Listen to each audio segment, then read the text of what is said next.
ನೋಡಿ, ದೇಶಾದ್ಯಂತ ಪ್ರಧಾನಮಂತ್ರಿ ನರೇಂದ್ರ ಮೋದಿ ಅವರು ರಾಜೀನಾಮೆ ಕೊಡಬೇಕು ಅನ್ನುವ ಆಗ್ರಹಗಳು ಕೇಳಿಬರ್ತಾ ಇದೆ. ವಿದ್ಯಾರ್ಥಿಗಳು ಹೋರಾಟ ಮಾಡ್ತಾ ಇದ್ದಾರೆ.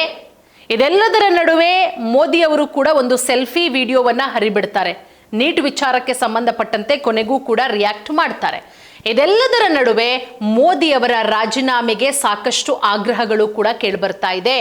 ಮೋದಿ ಅವರಿಗೆ ರಾಜೀನಾಮೆಯನ್ನ ಕೊಡೋಕೆ ಹೇಳಿ ಮೆಲೋನಿ ಅವರಿಗೆ ಇನ್ಸ್ಟಾ ಕಮೆಂಟ್ ಮುಖಾಂತರ ಮನವಿಯನ್ನ ಮಾಡಿಕೊಳ್ಳಲಾಗ್ತಾ ಇದೆ. ಮೆಲೋನಿ ಅವರಿಗೆ ಮೆಲೋಡಿ ಚಾಕ್ಲೇಟ್ ಕೊಟ್ಟಿದ್ದು ಎಷ್ಟರ ದೊಡ್ಡ ಮಟ್ಟದಲ್ಲಿ ಸುದ್ದಿಯಾಗಿತ್ತು ಅನ್ನೋದು ಗೊತ್ತಿರುವಂತಹ ವಿಚಾರ. ನೋಡಿ, ಒಂದು ಕಡೆ ಪ್ರಶ್ನೆ ಪತ್ರಿಕೆ ಸೋರಿಕೆಯನ್ನ ಖಂಡಿಸಿ ವಿದ್ಯಾರ್ಥಿಗಳ ಹೋರಾಟ ತೀವ್ರ ಸ್ವರೂಪವನ್ನ ಪಡ್ಕೊಳ್ತಾ ಇದೆ. ಇದೆಲ್ಲದರ ಬೆನ್ನಲ್ಲೇ ಈಗ ಅಂತಾರಾಷ್ಟ್ರೀಯ ಮಟ್ಟದಲ್ಲೂ ಕೂಡ ಈ ವಿಚಾರ ಸದ್ದು ಮಾಡ್ತಾ ಇರೋದು. ಅಚ್ಚರಿಯ ವಿಚಾರ ಏನಪ್ಪಾ ಅಂತ ಹೇಳಿದ್ರೆ, ಇಟಲಿ ಪ್ರಧಾನಿ ಜಾರ್ಜಿಯಾ ಮೆಲೋನಿ ಅವರ ಇನ್ಸ್ಟಾಗ್ರಾಂನಲ್ಲಿ ಪ್ರಧಾನಿ ನರೇಂದ್ರ ಮೋದಿ ಅವರ ರಾಜೀನಾಮೆಗೆ ಆಗ್ರಹಿಸುವಂತಹ ಕಮೆಂಟ್ಗಳು ಕೂಡ ಕೇಳಿಬರ್ತಾ ಇದೆ.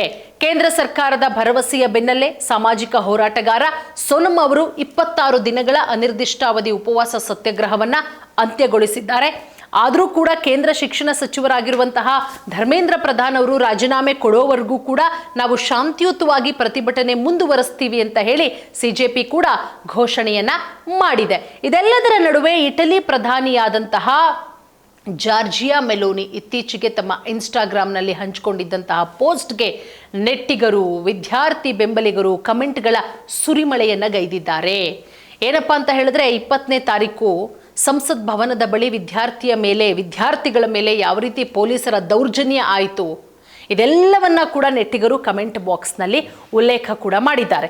ಏನಂತ ಹೇಳಿದ್ದಾರೆ, ಮೆಲೋನಿ ಅವರಿಗೆ ಯಾವ ರೀತಿ ಮನವಿಯನ್ನ ಮಾಡ್ಕೊಂಡಿದ್ದಾರೆ ಅಂತ ಹೇಳಿದ್ರೆ, ದಯವಿಟ್ಟು ಮೋದಿ ಅವರು ನಿಮಗೆ ಬಹಳ ಆಪ್ತರಲ್ವಾ, ಬಹಳ ಕ್ಲೋಸ್ ಅಲ್ವಾ ನಿಮಗೆ, ಹಾಗಾಗಿ ನೀವು ಹೇಳಿ ದಯವಿಟ್ಟು ಮೋದಿ ಅವರಿಗೆ ಭಾರತದ ವಿದ್ಯಾರ್ಥಿಗಳ ಧ್ವನಿಯನ್ನ ಆಲಿಸುವಂತೆ ಹೇಳಿ, ಮೋದಿ ದಯವಿಟ್ಟು ರಾಜೀನಾಮೆಯನ್ನ ನೀಡಿ, ವಿದ್ಯಾರ್ಥಿಗಳ ಮುಂದಿನ ಭವಿಷ್ಯ ಮೋದಿ ಅವರ ಕೈಯಲ್ಲಿದೆ, ಸಾಲು ಸಾಲು ಕಮೆಂಟ್ಗಳನ್ನು ಕೂಡ ಹಾಕಲಾಗ್ತಾ ಇದೆ.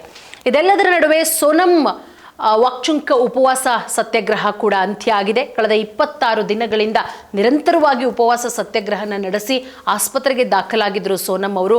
ಕೇಂದ್ರ ಸಚಿವರಾದಂತಹ JP ನಡ್ಡಾ ಹಾಗೆ ಜಿತೇಂದ್ರ ಸಿಂಗ್ ಅವರು ಪಾನೀಯವನ್ನ ಕುಡಿಸಿ ಉಪವಾಸವನ್ನ ಅಂತ್ಯಗೊಳಿಸಿದ್ದಾರೆ. ಅದಾದ ಬಳಿಕ ವಿಡಿಯೋ ಸಂದೇಶವನ್ನ ಕೂಡ ಬಿಡುಗಡೆ ಮಾಡಿದ್ರು. ಇದು ಉಪವಾಸದ ಅಂತ್ಯವಾಗಿರಬಹುದು, ಆದರೆ ಸರ್ಕಾರ ಮತ್ತು ಅಧಿಕಾರಿಗಳ ಹೊಣೆಗಾರಿಕೆಯ ನಿಜವಾದ ಆರಂಭ.